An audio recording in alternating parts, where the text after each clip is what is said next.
Look for the premiere of the movie Batman and Jesus, produced in collaboration with King's Tower Productions as part of Myth Information Conference 4 on September 30th, 2017. In audience for the Batman and Jesus movie premiere include Seth Andrews, creator and host of The Thinking Atheist, atheist celebrity Aaron Ra, Mythicist scholar Dr. Richard Carrier, Naked Mormonism podcast creator and host Bryce Blankenagel, CEO of Atheist Republic Allie Jackson, and a slew of other guests.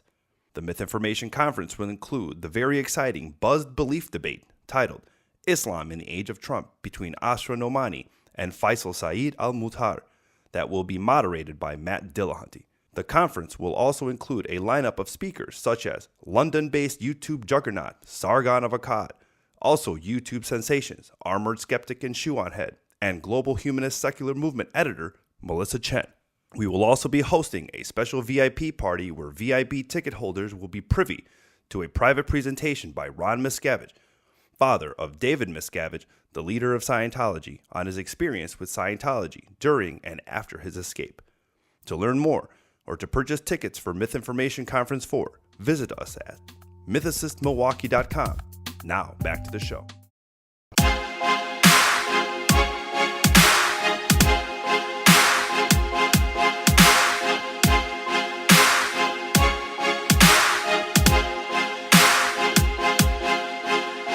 Welcome, everyone, to the Myth Informed podcast. Today I have Joe Magestro with me. How you guys doing? Joe, how you doing? I'm doing pretty well. Awesome. This is part 2 of a conversation with John and Seamus from the Free Thought Prophet podcast. You can check out part 1 on their podcast. You can find them on YouTube and their website, freethoughtprophet.com. So without any further delay, let's get into it. We were talking about a lot before, and we took a break, and Joe was bringing up some good points too. But I wanted to get into you guys real quick, if we can get a little background. So why did you guys start Free Thought Prophet podcast? Like, how did that come about? Well, actually, I had started it. I started as just a Facebook page to post memes and stupid, crazy stuff, kind of taking shots at religion because at that point I was employed in law enforcement and I was getting a lot of shit, I guess, to put it mildly, for posting certain things atheistic on my Facebook page. So I decided, well, I'll just have this kind of fun outlet. And then the more I started listening to podcasts and, other things, I just decided, well, why not start one of my own? Yeah. Started it 3 or 4 episodes in. I was like, I really want somebody else to be a part of this, somebody to talk to and just riff on and have a good time with. And I think it was episode 5 or 6. I don't know if John maybe knows. He was actually the guest. And we just hit it off so well. I was like, if there's anybody I, want to do this with, it'd be him. And reached out to him, and lucky for me, he signed on, and I've, been stuck with him ever since. So, or vice versa, I don't know.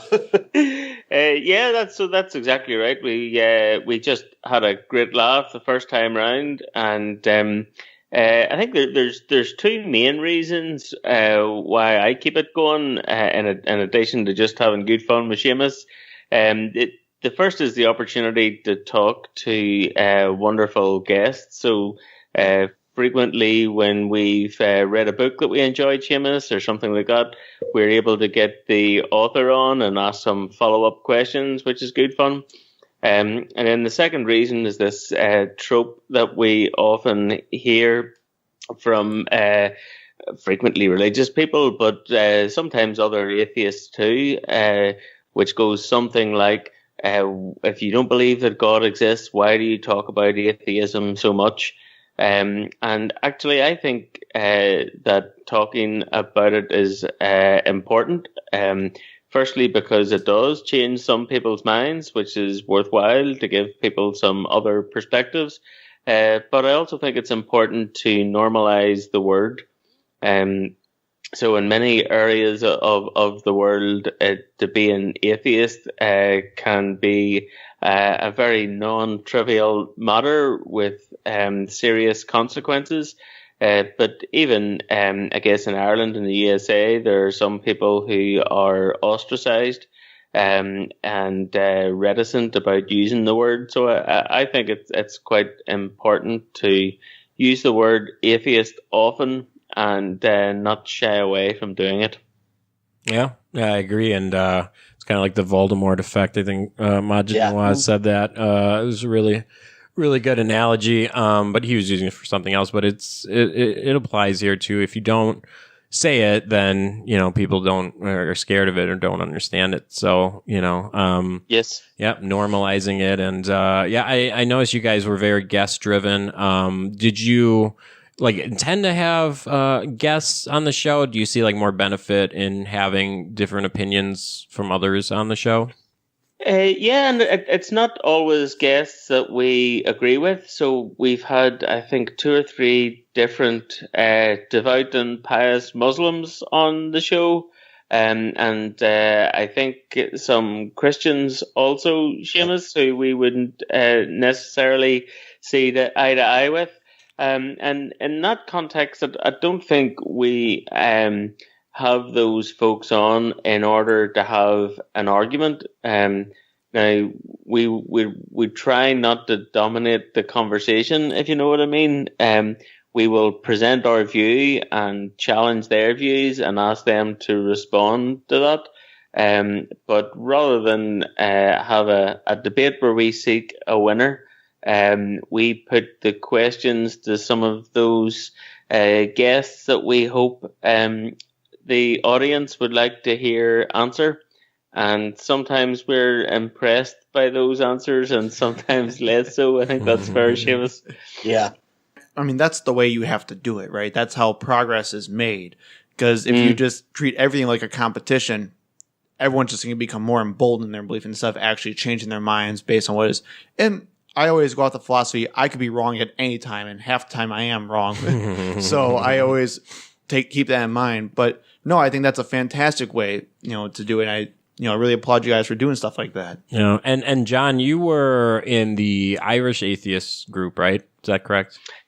Yes, I'm still a member of Atheist Ireland on the national committee. So there's really 2 sides to the work that we do at Atheist Ireland when we lobby the government here in Ireland, and also the lobbying work that we do at the United Nations. It's always explicitly secular rather than atheist, if you like. So, as we often say, we would be just as opposed to the state giving privileges to atheists as we are to the state giving privileges to the religious. We seek kind of rules and laws that are imposed by the state, whereby they should act as a neutral referee rather than taking sides. But then, as well as that, we do some general atheist activities, which normally consists of things like university debates and other engagements. So our chairperson recently debated William Lane Craig, for example, Awesome. and we've several other events along those lines. That's awesome. Masterfully debated him, by the way, I would say. that was one of the best debates against William Lane Craig since probably Hitchens, as far as I'm concerned. Yeah. Well, I guess, and one of the things that we've been tackling with our conference side, because we're multifaceted, we do a bunch of different things, but one of the most expensive things we do, unfortunately, is the conferences. And I was going to ask your guys' opinion on this. One of the things I've noticed personally, it's just my biases, used to see the really big conferences like ApostaCon and some of the bigger ones, and as time has gone on, they've shrunk and shrunk and shrunk to the point of almost not existing. And we see the conferences as a really good chance to network and to hear some different ideas and do some different things and just be socially engaging with others. But do you guys how do you see these conferences? I don't know if Seamus from the U.S. side, but then John from the Ireland side. are they a good thing? Are there ways that we can make them better? Like, what, if you're going to pay a lot of money to show up, what are you expecting to see? Or is this something that's just, past its prime? Yeah, I think that trend has been noticeable for a while. As I understand it, the numbers at the last Reason rally were a little disappointing. I know on the Atheist Ireland side, we make a point of not holding a conference every year. Now, we will do one next year, I believe, for two reasons. Firstly, it's the 10th anniversary of the organisation. And secondly, the Pope will be visiting Ireland next year. So our last theme was women and secularism, and we'll have another theme for another conference next year. But sometimes I think part of the difficulty with the conferences relates to one of the issues that we discussed on our last podcast, which relates to political divides. So it's often said that trying to organize atheists is like herding cats. And I think that's a good thing. There's no reason why you should be either on the left or the right of the political spectrum just because you don't believe in God. So I think it's to be expected that there should be a broad spectrum of political beliefs among atheist groups. But it seems to me that has somehow got in the way, which is a shame. It's possibly not unrelated to some of the debates that are going on university campuses at the minute, and this idea of intersectionality, where all of these different issues around, for example, religious minorities are related, or it's advocated that those issues are inextricably linked to other related issues, and sometimes I think that complicates matters and creates divisions where there don't necessarily need to be any. Interesting. Well, I'll let you chime in on this after, Joe. But I think personally, for me, though, I understand what you're talking about intersectionality and all the other things that are happening. But my opinion, and you guys can, debate this if you want. My opinion is with the conferences, I think people are just bored seeing the same people talk. I think that's part of it. And, we're doing something way different with this conference. We're showing a movie. There's going to be a debate on Islam. There's going to be, these YouTubers that have never been speaking at a conference there. But I think that's one of the challenges for the organizers is how do you keep it fresh and fun? Because I don't like showing up and seeing not even necessarily the same person talk. I don't like lectures. I don't like sitting there for an hour listening to one topic. I like something different constantly, like something changing. I think personally for me, like that's where the conferences need to figure out how do you get more innovative? How do you make it more entertaining to people? I could be off base, but that's just me personally. Well, no, I think you're quite right. The format is an important issue, and the difficulty is that, as you say, if you have the same speakers making more or less the same speeches, then things can become stale quite quickly. Actually, I went to the Richard Dawkins event in Dublin recently. Oh, nice. And I know at his events he has a conversation rather than a speech. Yeah. So he'll invent a media figure, and there'll be two chairs on the stage, and most of the evening is the media figure will interview him and lead him in some different directions and take questions from the audience. Yeah, it's smart. So that seems to be a little more engaging than probably one person at a podium making a speech. On a PowerPoint, right? Yes, death by PowerPoint. Nobody likes death by PowerPoint. But I think, and if you have the same person, that's going over and over again saying the same speech or talking points for 10, 5 years, whatever, it comes to a point where it's like secular, some sort of dogma, right? Mm-hmm. We don't need to be reassured like the theocrats do. We don't need to be reassured about our doubts. We Right. we need more information. That's That's what separates us, right? I mean, we question and want to go forward, not to rest our laurels. And I think that's the other part that makes any kind of conference or any kind of event as such for people of atheism or secularism or whatever you want to refer to a challenge. And you actually just took the words right out of my mouth. I can't speak for the rest of you guys, but I hate going to places where it's just an ego booster. Yeah. I can't stand it. Because then it feels like it's undermining me then, where, like you said, where if someone has to go to one of those ego booster events where they just like, yeah, you're right. That's amazing. You should feel so great for being who you are. And then you're right. I can't stand it. I would rather learn something new that I never learned before and be challenged, which I think what these secular conferences initially did. And even if it was more just ego boosters in the beginning as well, it was still new information for a lot of these people. And also, I think with the internet nowadays too, I can't remember which one of you guys said it, but where if you see the same guy over and over and over again, it's going to be really annoying. But on top of that, you can now just look up almost anyone you want to on YouTube and get the same idea already.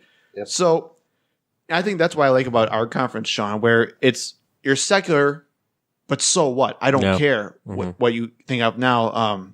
And I think it was John that said we should have a definite difference or a widespread of political beliefs in the same room, because just because you're an atheist does not mean anything else about you. Right. You answered one question about who you are. That's it. Yeah. So I think that's why we tend to focus so much, we'll say as a secular community, on what our differences are, because we will always want to answer the so what question. We already tackled every argument for God as you could possibly imagine, every Christian apologetic, most Muslim apologetics already now too. But now what? We need to keep going. We need to keep learning. We need to keep developing ourselves. So in the last episode on their podcast, we were talking about the divisiveness in the secular community. And I want to pose this question to you guys too. So there's a lot of debate going on of, should we be called a secular community? Where's our line for being drawn on focus on those differences instead of focusing on our similarities? And how do we actually tell someone that's still on our side that we disagree with them while still maintaining a friend at the same time? Should we actually be harsher to those types of people because they're on our side, or should we be a little bit more lenient? I don't know. I mean, I think a fair example would be somebody that you guys are close with, that we are also, is in Dr. Robert M. Price. He's probably been the most frequent guest on our show. And I think it's fairly easy to say that as far as political issues, me and John are far from the same page as he is. And unfortunately, I mean, and that's... unfortunately, I've seen that a lot of people really attacked him unfairly, I think. Yeah. I mean, he has so much to offer, not just as, just a wealth of knowledge. I mean, the man's probably forgotten more things about theological and historical aspects than any of us talking right now, going forward. But he's just a wonderful person. And it just seems like that because he is outside the norm, so to speak, because I think if you polled, and I know this is an insane idea, right, that most atheist or secular people, whatever you want to call, are more leaning towards the left. I definitely think you see that with the more popular atheists anyways. I can't recall anybody outside of Bryce, quite frankly, that is an identified conservative. Now, does that mean that we should attack him? No. I mean, I think if he comes out and says something totally ridiculous, I mean, I would know that he got a lot of shit for, I believe it was during a women's march, he posted something on Facebook, something about, I am woman, hear me whine, or something to that effect. I don't know if you guys know about that. I know he got a lot of backlash for that. No, I didn't hear about that one, no. Yeah, but, is that a feminist issue? Is that a secularist issue? I mean, is that maybe more the approach that needs to be taken? Yeah. I mean, what lines do we need to draw on? Or, are we simply, I'd hate to use the term social warriors, I mean, that we have to go out and protect everybody, or are we just only concerned about things relative to atheism? Well, and that's the thing. I don't know. There's a lot of people who will literally say, I'm going to critique you harsher because you're my friend. And I want you to have the right set of, well, quote unquote, right set of beliefs. So I don't know. But then, for example, with talking about Robert Price, we've had people right before our conference with him when he talked to Dr. Bart Ehrman about the historicity of Jesus, said, I am not going to come to your conference because you're bringing a Trump supporter on stage. Yeah. And I'm like, we're not even talking about that. That has nothing to do with that. Yeah, it has nothing to do with it. And the idea of you have to pick a side on every single issue, and if you're not willing to fit in these boxes, they're going to dismiss you and disregard you. Yeah, it's, Price is a good example, but also like a Bill Maher, someone who's been championing atheism since the frickin' 80s, in his stand-up comedy and then, and Politically Incorrect on ABC. I mean, this guy has done more for pushing, atheism and normalizing it than I think anyone has. And yet he'll say something that people disagree on, and then people jump on him. His fans will turn against him. It's like, come on, you're not going to agree on everything, and even amongst our friends, like, with you, Joe, or with Brian, whoever, there's things I don't agree with all the time, but I'm not going to say they're an idiot. We just don't agree on that one point. You know what I mean? Correct. We're not going to stop being friends. So, I think people that are in the public sometimes unfairly get, more shit than you would in real life, in real relationships, because people look to these people as like idols in a sense, where it's like, oh, that's my idol, and they said something I don't like, so now I can't like them anymore. And that we got to get past that, as a society. Sure. It's like the criticism must be equal to the platform the person is speaking on. Yeah, correct. Exactly. That's what seems to be it.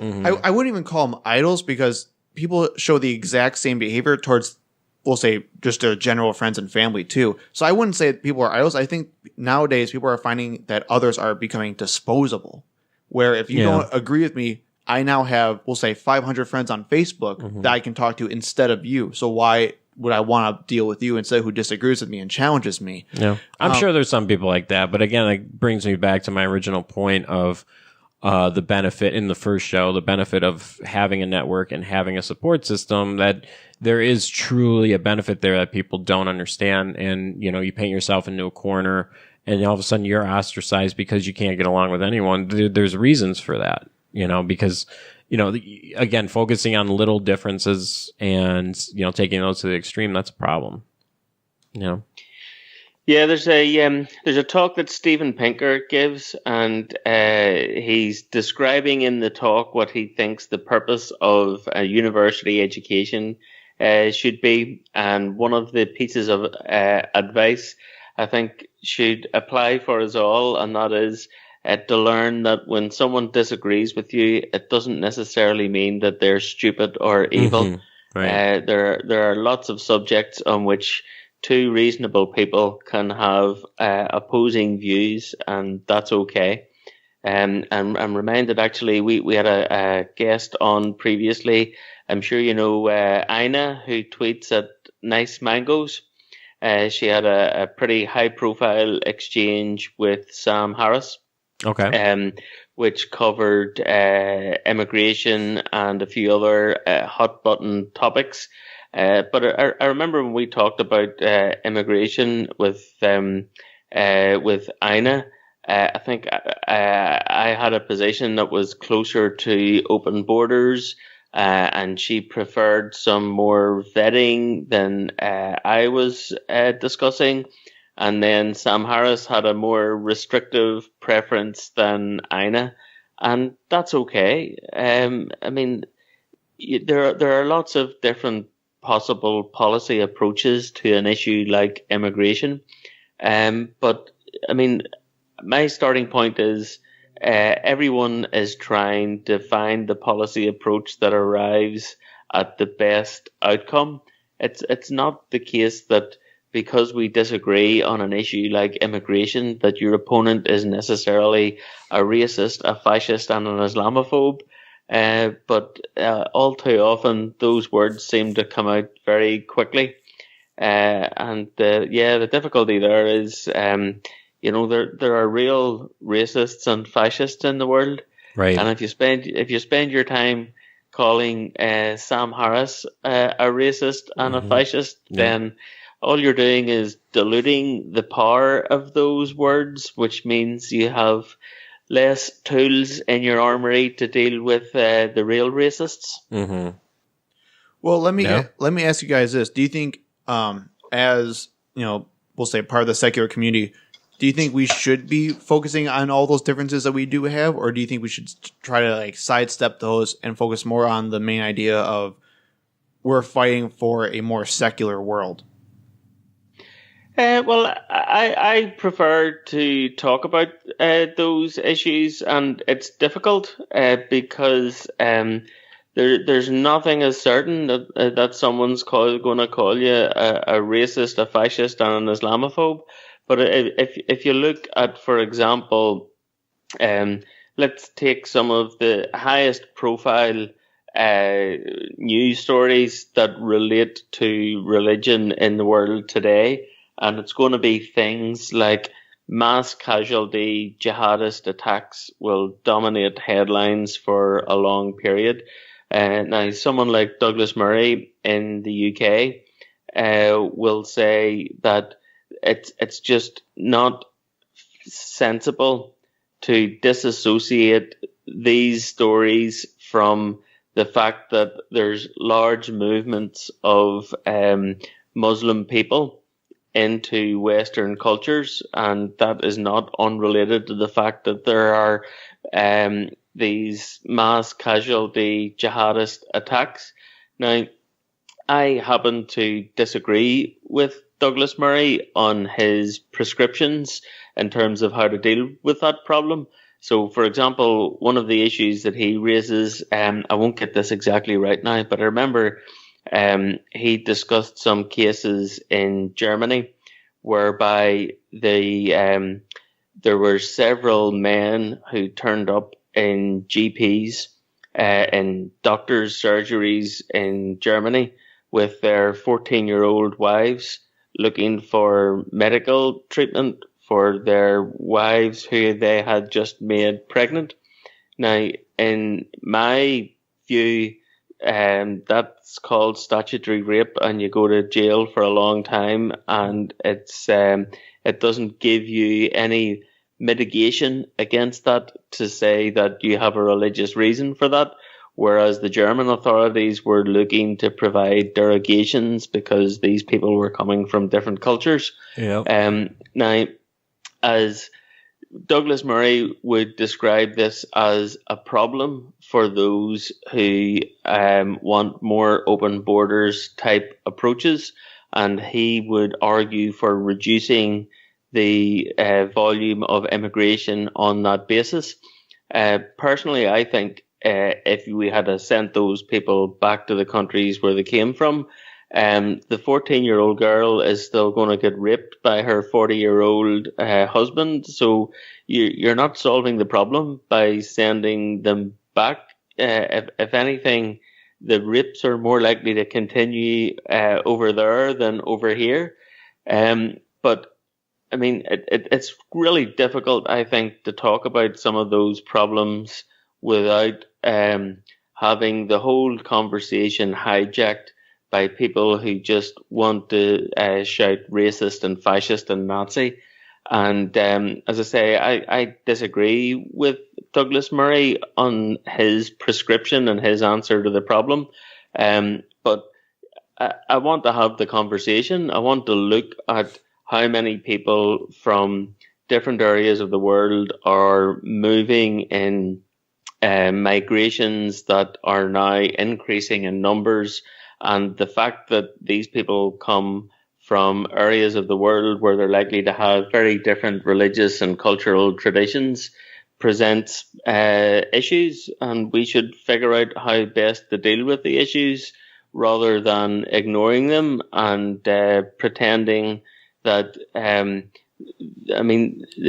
idea that there are child marriages in Muslim majority countries is not an accident. the prophet had many wives, and many of them were very young. So these are issues that have religious reasons behind them. And I think it's much better to talk about them out in the open rather than pretend they don't exist. Mm-hmm. Well, and that's how I see it too, where I don't care necessarily what you believe, but I care about why you believe it. And I care that much more if you disagree with me on it, because then I have a chance on learning something new. But it almost feels like there's no such thing as nuance anymore. People can't have varying beliefs on varying different topics. You have to choose one side or the other. So, like you said, if you choose, if you happen to be on the side, we'll say, of more strict borders, you're going to be labeled as a fascist or a racist against these people. Well, not necessarily, but you just have one particular opinion about something. But that doesn't matter to a lot of people. At least it doesn't seem like that from my perspective, where it doesn't matter who you are or what you say. You can agree with them on almost anything. But the minute that you start going against what they think you're supposed to be representing, now all of a sudden they feel like they have to turn on you. No, because you can't have a disagreeing opinion with them. Yeah, sure. You got social pressures too, right? I mean, you got social pressures that is pushing people to conform, so to speak, to this dialogue as well. So, I mean, that's why. I think it's important that people. And I hate referring to him like I'm picking on him, but because I'm not. But people like Bryce, I mean, he should be allowed to have those opinions. He should be allowed to voice whatever he wants, and not be ostracized from the community. Right. I mean, the guy has so much to offer. Even if he had nothing to offer, I mean, if he was just a schluck like me, if that's what he believed in, he should be able to voice that if he wants to. Yeah. Correct. And I think a lot of that is people should say what they think, or they should be able to say what they believe. But then on the other end, they should be okay with getting criticism for it. Because then you have a lot of people who will say, and this just grinds me, where people will say something incredibly ignorant or stupid, and then they'll say, well, that's just my opinion. Mm-hmm. Yeah. Well, no, let me criticize you and let's talk about it. Well, no, that's just your truth. Yeah. Oh my God. Well, Joe Rogan did this really good bit on this on one of his podcasts. He had an MMA fighter on that was arguing for the flat Earth theory and not landing on the moon and all this.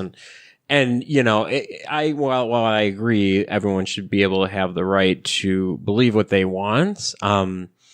Unfortunately, what happens when you have somebody like a MMA fighter, it's celebrity that has millions and millions of followers, he also has a lot of influence. So what the point Joe was making was brilliant. It's like, look, I don't have any issues with you believing this, but when you start preaching about it, you are influencing a bunch of people that incorrectly. So should he be held to a higher standard? He was essentially saying you can influence millions of people. You should maybe actually do the work of studying and figuring out, whether or not your argument is correct. And, and that whole flat earth thing came up and it was kind of like big news for a while with like Shaquille O'Neal and, the other, basketball player, I'm forgetting his name right now. Yeah, Kyrie Irving. Yeah. And, then this guy in the MMA thing. So, I mean, I think there is a social responsibility for those that have influence to actually do the research into what they're claiming, because they do have a difference, like than me and you, Joe. They can actually influence a ton of people incorrectly. And so I think that's part of it too. Correct. And I think they have to be willing to be critiqued, where I totally agree with you. I think we should allow people to speak. I don't think we necessarily have to give them a platform to speak, but if they do have a platform, we should be ready to critique the living hell out of them, because that's how it works. Yeah, but then also understanding how to separate. So, like in the case of Price, like his work on the mythicist position, spent over 30 years on that. So obviously, I will take that. I'll look at him as being more of a professional in that sense. Trump's been in office not very long, so he hasn't really spent 30 years studying Trump. So I take that with a grain of salt. So like Eddie Bravo, I think was the MMA fighter. Same thing. Like this guy's really good at being an MMA fighter. So you can like really like, if you're into that, applaud him for that. But then also understand he has no idea what the fuck he's talking about with this other stuff. I mean, I think the thing is you need to look at like if Tesla or Isaac Newton were alive today, right? I mean, obviously you're not going to dispute everything Newton said just because he was an alchemist. No more than you would with Tesla because he had, issues with numerology and other things. Right. Correct. You discount everything that person said? I would think not. That's a problem. I mean, you have to look at where the facts go. And I think that's the big deviation we have with these people. Yeah. That's all of our responsibilities. I think we Absolutely. also have to be careful though too is not to be susceptible to an argument from authority. I mean, even though we always we'll say more often than not should defer to the experts in these situations, I do see a lot of conversations going where if someone says something, the immediate response isn't a critique of what it is, but they'll say, well, you haven't studied it, so why should I believe a single thing you say? Or where's your PhD on the matter? You can have a correct opinion on something even if you didn't officially study it for your entire life. And then vice versa. You can have an incorrect opinion when you did study it for your entire life. So I think we also have to be careful that we need to just focus on the point itself, not stick to ad hominems, not stick to red herrings. No. Well, it's also the importance of not looking at one source. That too. So I think that self-corrects. If you're just listening to Bob Price and you're not looking at Ehrman or Carey or anybody else, well then, you're as guilty if he's wrong on something. Then you're limiting yourself. Exactly, you're limiting, right? But yeah. So one of the other things I wanted to bring up with you guys, and I think this was kind of downplayed a little. I think this should have been more. I think in the atheist world we should have embraced this more. But you guys had Tommy O'Haver on your show, and we had Tommy on our show, and he was the director of the Most Hated Woman in America. And I got a chance to meet him when I was in Los Angeles a couple weeks back, and really nice guy. And he was invited to the American Atheist Conference in August.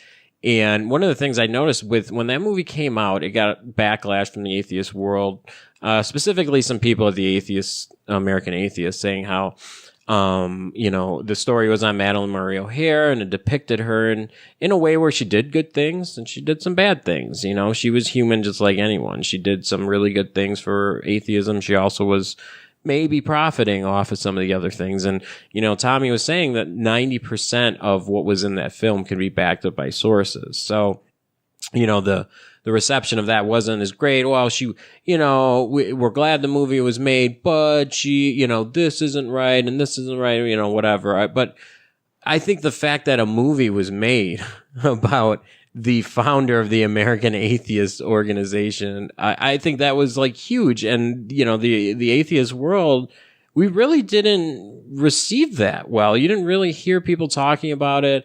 You guys obviously lined up Tommy for a reason. What are your thoughts on that film? I suspect Seamus has more thoughts on it than I did. I remember we did pick out some issues with Tommy and asked him why he seemed to deviate from the narrative.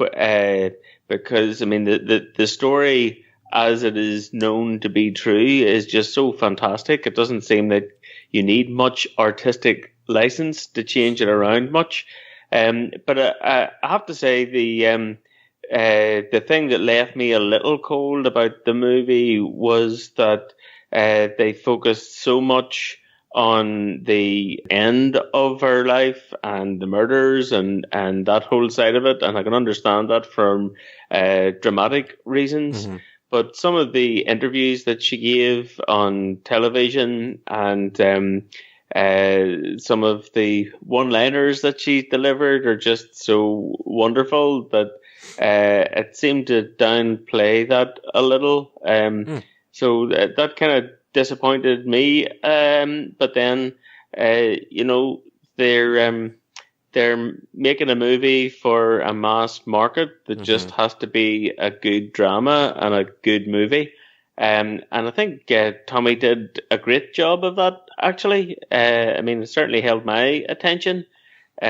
Just because I've seen a lot of those clips before. I was hoping to see more of them. I don't know what you thought, Seamus. Well, I mean, I can state the two parts of that. I mean, I watched the second time with my daughter, and she loved it. She's like, oh, this person was real. This person really did this, not really knowing anything about her. But from my perspective, knowing a bit about her, I felt disappointed, especially because I was looking at, Melissa Leo is just freaking phenomenal. Yeah. I've loved her since Homicide, Life on the Streets. You know what I mean? Mm-hmm. And she was a perfect person to cast at that, but it seemed like it was very over the top at times. I mean, you had a person that, she definitely was vitriol in nature at times, but she was also very measured in how she delivered those very venomous strikes to people. She wasn't, just giving you a middle finger and a fuck you to everybody. Yeah. She did it with a purpose. And I also felt that, with him saying that, this is backed up, well, a lot of his information he was getting from, various blogs and other secular organizations that were rivals of American Atheists. I mean, I'm sure, obviously American Atheists has a very ventured interest in this film. So it's no surprise to their response. But I like I said, I had mixed reviews about it. Yeah. Like I said when we did the podcast, made me think of something that Roger Waters from Pink Floyd had said, that whenever you present a project of any sort of fact or fiction, and you present it to somebody that's an artist, you let the artist take it. And you let them do with what they're going to do, because that's what artists need to do. And I think that, from being a musician and doing things, as well, I kind of can look at it, if I step back and really look at it, look like what John said, that he felt as if he needed to add this drama and this tension to make the story flow. We can argue otherwise because of the facts and the history we know, but sometimes the artist is going to take it where they want to, and we're just left to look at it. So, and it's intangible too, because when you have artists, they think, like when you're creating a song, well, I like this riff, I don't like that riff. Someone else might say, but it's unfortunate because it's their creation. But I think what it did was, again, and I thanked him personally. I said, thank you for making a movie on Netflix that Netflix promoted. It wasn't just released on, this was Netflix created it. They promoted it. They advertised it. They had all this post deliverables on a movie about atheism. I mean, that's huge. In my opinion, that's progress, and thankfully it didn't end up in Lifetime like it was initially. Yeah, thankfully. But the fact, and Netflix is growing and has a huge fan base already and a lot of subscribers, and for them to take that on and not be afraid to produce it and release it, I think that's progress. And the cast alone, I mean, they had just a star-studded cast in there. Yeah. I mean, just imagine. So, now you have these brand ambassadors that are coming together on a movie about atheism. I think that was really cool. And I think if you want to call it the atheist community or whatever, I think we missed an opportunity. Maybe it'll come, who knows, but there was an opportunity missed to kind of get behind this thing and say, hey, this is progress. This is mainstream media that is talking about atheism. So, and I think that, sorry, go ahead. I'm sorry. No, it's all good. I think that's because, like we talked about before, we're so focused on our differences. We have to see, because we don't care about the idea of a circle jerk. I don't care. I don't want to feel good. I want to be right. At least that's what I think a lot of people in our community want to do. So instead of just saying, well, there are some issues with it, but it's still a good movie, they're going to critique the living hell out of it. For better or for worse, I think that's just how we are. Yeah. So I agree with you. We did have a good chance to really start a conversation on the much bigger level, but because we wanted to critique it more than anything else, it kind of lost a lot of the energy from it. Yeah. Well, the other thing is, and I apologize, I can't think of the gentleman that was an American Atheist that wrote about this, and also spoke to Seth Andrews about this. That he really felt that. I mean, his point was very well carried if you look at the film and the facts. That it was very much a victim shaming or victim blaming as far as Madeline goes. You know, you kind of made her out to be the villain of her own demise in a sense. I mean, not that she was directly or indirectly involved. You can debate that all you want. But I think that because that was the overall narrative of the film, I think that was a bigger problem. Do you this is interesting. It's a good Sports Center's on or something happened. It's interesting. See, and now my perception is completely different. I saw her character as more the anti-hero, not necessarily the villain. That's the hero that is still a hero, but also gets to being a hero. Like like Deadpool is a good example of an anti-hero, or it's someone that's like a hero but does ridiculous shit, or somehow gets to their herohood through ways that are not conventional. And I kind of saw her figure in that movie as she did great things, but she also was, in some cases had to do certain things a certain way that people may not, like when she's debating for money. Well, she's creating a revenue stream there. She's still getting the conversation out there, but people might say, well, she's taking money, that's a bad thing, Yeah, but I think the embezzlement is the big issue, and I have issues with the huckstering and the comparison to her of a televangelist as well, but because that's bad enough on its own merits. But I think that putting forth the embezzlement, that it's just not factual. There's no evidence that in fact happened. That trust was set up years ago. And it's been well documented that the money was in New Zealand as a trust for the members of American Atheists. And it just seemed like that he was really pushing that narrative of making her basically the equivalent of a televangelist. Well,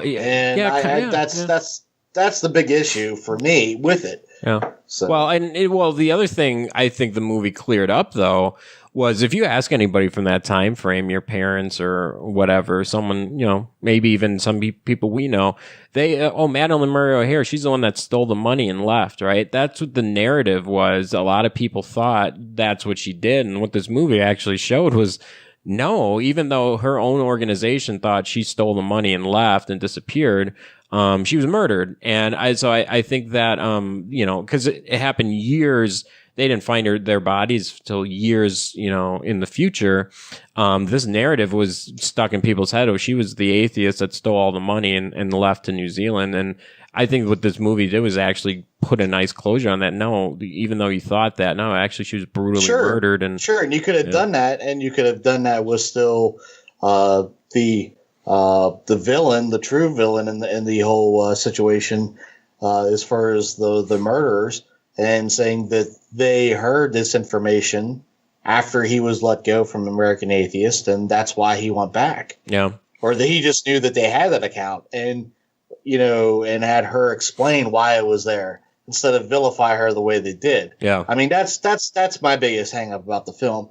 I mean, I was disappointed overall with Melissa Leo's performance just because, like I said, there was so much more to her than just this fuck you to everybody. Yeah. And that's kind of what she went with. So, I mean, those are my two biggest complaints with the film. Yeah. I do agree that it is a major accomplishment that we can say, hey, a real atheist, the atheist. I mean, definitely the atheist of, your mom and dad and your grandfather. Yeah. Right? Not your grandfather's atheist anymore. Right. Exactly. That was her. I mean, I remember whenever I was, a believer in church, having my pastor actually referencing her, and I'm like, who the fuck is he talking about? Right. Saying that, I heard this joke once that I just hope that whenever I go before St. Peter that I'm not followed by Madeline Murray O'Hare. Right. Exactly. You know, and I'm like, who's that? Like, why is that an issue? Yeah, and I hope we continue to see the trend in that world to take on the atheist topics and without having to worry about the backlash. Because, you know, if one thing, you know, you guys, we've been talking about politics a lot. If one thing we've learned from the United States politics is that they refuse to talk about it because they don't want to lose support. And the more you can change the pop culture to say, you know, it's not a big deal, the more, you know, politics will follow suit and everything else follows suit. And, you know, hopefully we continue to see those. And I think just think about this. I mean, we've had and we currently have openly gay or otherwise members of Congress and Senate. Yep. When's the last time we've had an openly secularist? Right. Atheist? exactly. You Well, know? if it does start a trend, who would you like to see next? How about Michael Sheen as Hitchens? Yeah, that's not far off, right? But I do think, I mean, even though we're not necessarily, I wouldn't get too discouraged as far as right now is concerned with how slow the process is going, because even though they're not necessarily going as fast as we want them to do, or we want them to be when covering atheist topics or secular topics, I do think there is a lot of focus on, we'll say, dismantling organized religion, though. Yeah. Oh, So- yeah. You're right. And That's another trend. And we talked You're about right. this in our other podcast with you guys, where focusing things on like Scientology, the Catholic Church, and just constantly ripping those things apart at the seams. Even though a lot of the people are still saying, well, those people are crazy, but I'm not crazy. Mhm. I think that's a really good start. Yeah. Because then you can start just picking apart bit by bit from these people's view of what religion actually is and how they used to see it as a virtue, and now it's not the case anymore. Yeah. Yeah, and another point that you guys can make about, and you guys are really well at getting, you know, very notable figures on here as guests. But we talked about comedians earlier. Think about this: if Lenny Bruce, George Carlin, Richard Pryor, you know, especially George Carlin, because he's my personal Jesus, I would say. But anyways, if these people didn't push the envelope, Right. as far as religion, where would we be now? I mean, is Exactly. that? I mean, really? I mean, you kind of think about where we are now with all those topics, and where we are now with where comedians fit into where we get our news. Yep. It's kind of an interesting dichotomy we're kind of in, isn't it? Yeah. Well, yeah. Well, look at what's his name? Jim Jeffries right now, who he's very popular right now. He just had a brand new special on Netflix, and he just openly goes, "Well, Christianity is pretty fucking stupid, isn't it?" I mean, that's what he does, and Yeah. people eat that up now, which is amazing. Well, they always have, and that's where, you know, challenging any ideology really stems from the comedic world. I mean, even if you go back to the earliest, you know, comedians that ever existed, I mean, the jesters in the court, I mean, they were able to make fun of, you know, the ruling whatever powers that be, and that, you know, people love it because they can watch it. They can watch stand-up comedian. I mean, Carlin is still referenced to this day. With a lot of his stuff, but, you know, be it Bill Maher follows suit. Yeah. You know, Jim Jeffries is huge. I mean, all of these, Bill Burr. I mean, these people, you know, they feel like they can challenge it on that stage because, you know what, that's where it lives, and they get a laugh out of it. And the more people that laugh at it, the more people feel comfortable talking about that. And that's why we try to tie in comedians and entertainers, because we think, you know, presenting it in a funny way can get people to break down people's defenses, and they can actually, you know, be susceptible listening. And I don't know if you guys caught it, but I think you'd love it. David Cross's new special. Oh yeah. Oh yeah. That's brilliant. That Absolutely absolutely brilliant. I pulled that 10 minutes on that on religion, and it had like 250,000 views because people, and this is from you know, our Facebook page, which our videos maybe get like 1,000 views on the you know, this one had 250,000 because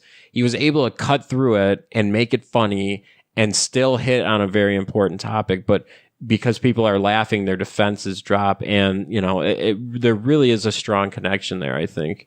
He's truly an underrated, very urbane and articulate person. Just, he's definitely got the Carlin Askin, his own qualities of cutting across certain taboo topics and making them not just funny but also topical. You know what I mean? Yep. He's definitely somebody that's underrated. Absolutely. So, my question for you guys. So, as you're doing the podcast, what are some things coming up that you're excited for? Are there some other areas that you're looking at? What's going on in your world? Well, I'm interested in the discussion about comedians and specifically atheist comedians. I would highly recommend Sarah Silverman's latest special on Netflix in that regard too. Yeah, Speck of Maybe Dust. we should get Sarah Silverman on next, Seamus. I'll make you responsible for that. Why are you leaving it up to me? We got a handful of people coming up that's going to be good. The other thing that I think is kind of interesting is I stumbled across I don't know if you guys are fans of the show Twin Peaks. Making a return. Oh, it's coming back. Yeah, that's right. Yeah. So I saw that there's a lot of esoteric, occult references in that genre, and we have a guest coming up, kind of touching on that. Awesome. Which I just think that's just interesting. I don't think it's anything other than that. Just because sometimes we need to get off the little topic, and it is spoken of before. We talked about Dr. Robert M. Price. I mean, he's been on the show, I think, 3 times, John. You could correct me if I'm wrong. That's correct. We will probably try to come up with another excuse to get him on because we just love having him on. We've had Richard Carrier on twice now. I know that he's more than willing to come back on again. In fact, I think the last time that we did a 2-hour plus episode like we're doing now and drinking mass quantities of whiskey was with him, so that was fun. I can see that. The other crossover I make with I know you guys are doing the Batman Jesus project. With Price, we did a podcast talking about religion and the connections of comic books. Which was probably one of the funnest things that we've ever done. Mm-hmm. Just because, he has such he's just such a fun guy anyways, just to talk about anything. But he has such just a bulk understanding of pretty much any comic book. Unbelievable. It rivals his knowledge in the theocracy. Absolutely. Theological world. Great. Yeah, he's unbelievable. Yeah, I know I'm dating myself a little bit, but did you guys happen to see when we had Robert Price play Santa Claus in our holiday special? Holy shit! Because I saw that for the first time, and I nearly just died laughing because I just see him in a Santa outfit, especially at a Chinese buffet. It was the funniest thing I've ever seen in my entire life. Well, so unfortunately, and you guys can relate to the technical follies of doing podcasts. We did a episode with him talking about the devil or Satan, right? Mm-hmm. We actually had to do it twice, unfortunately, because of the first time it didn't record right. And it was, travesty. Oh, and no. We actually had some really deep political discussions, too, in the first going. But the second time around, we didn't do any politics. It was just all Satan and, Beelzebub. And that was great. It was a lot of fun. But the first time around, he had his trident, the pitchfork and all the stuff. He had the whole ensemble ready to go that – to put forth the persona of Satan, and it was great. But unfortunately, that didn't make the second airing of the show. But still a lot of good fun. I mean, as many people that want to put him down, he's just a wonderful person, and it just I don't mean to go on about him so much, but he just really is, and it just really upsets me that people really want to polarize him because of his thoughts. Mm-hmm. It's just truly unfair. Yeah. And John, did you have any last thoughts for us? No, just to say it was a really interesting discussion. I'm always I'm always struck actually by the parallels that there are between some of the issues that you folks are dealing with in the States, and the issues that come up here in Ireland. Maybe it's just indicative of religious the world over trying to impose the same ideas on everyone else. Maybe it just leads to the same results in lots and lots of countries. Listen, I very much appreciate the opportunity, folks, and thanks again for all that you do. We're avid listeners to Mythicists Milwaukee, and we'll certainly continue to be. Oh, we appreciate that. Awesome. Thanks for taking literally 2.5 hours out of your day, both of you guys. This was a lot of fun. Joe's got something. And I know Sean mentioned it briefly right in the beginning of this episode, but do you guys just want to do a quick, where can people find you, and where can they hear you if they want to hear more from you? So I'm on Twitter. It's at JohnHamill151, and I think the best place to get Seamus is on Twitter also, which is at the FT Prophet, and the website that hosts all of the podcast episodes is thefreethoughtprophet.com.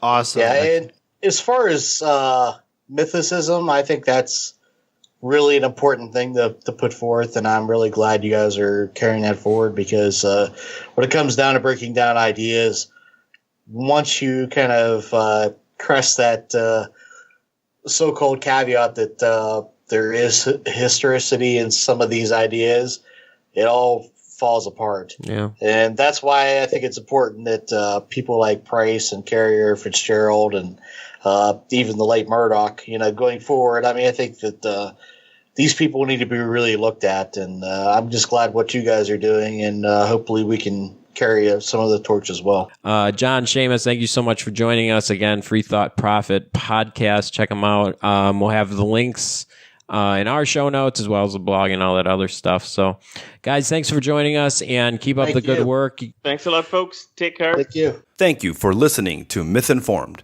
Myth Informed is brought to you by Mythicists Milwaukee. Producer Sean Frasick. Associate producers Fritz Blondone and Kristen Whitaker Hood. Engineer Josh Benishik. Technical consultant Jason Lawson. And hosts Brian, Dimitri, Jacob, and Joseph. Every week we produce a new podcast that sheds light on religion, secularism, and mythology. If you enjoy this show, please support us on Patreon at patreon.com/mythicist. Mythicists Milwaukee also brings major secular conferences and debates to the Milwaukee area, along with community events, both local and online. To support us in bringing future events, become a member at mythicistmilwaukee.com to receive member-only benefits. You can also visit mythicistmilwaukee.com and hit the donate button located at the bottom of each page to place a financial donation amount of your choice. And now, the closing theme, written and performed by Shelley Siegel.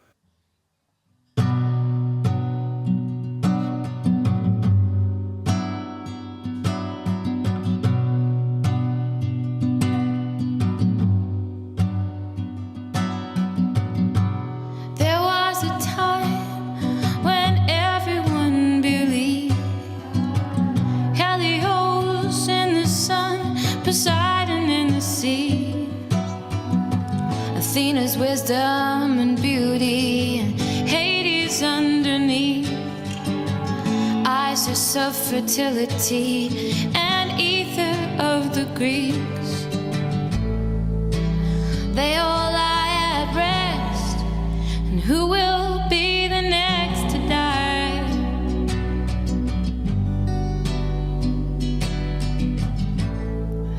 You know they are all myths, and who will be the next to die?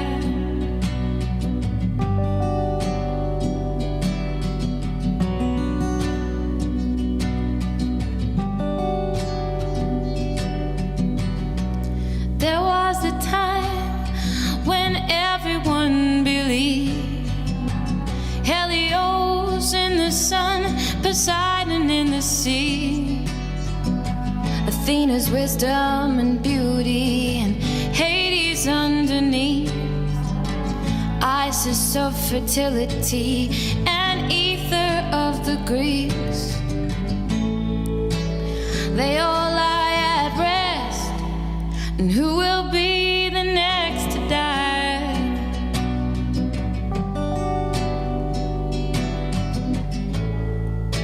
You know they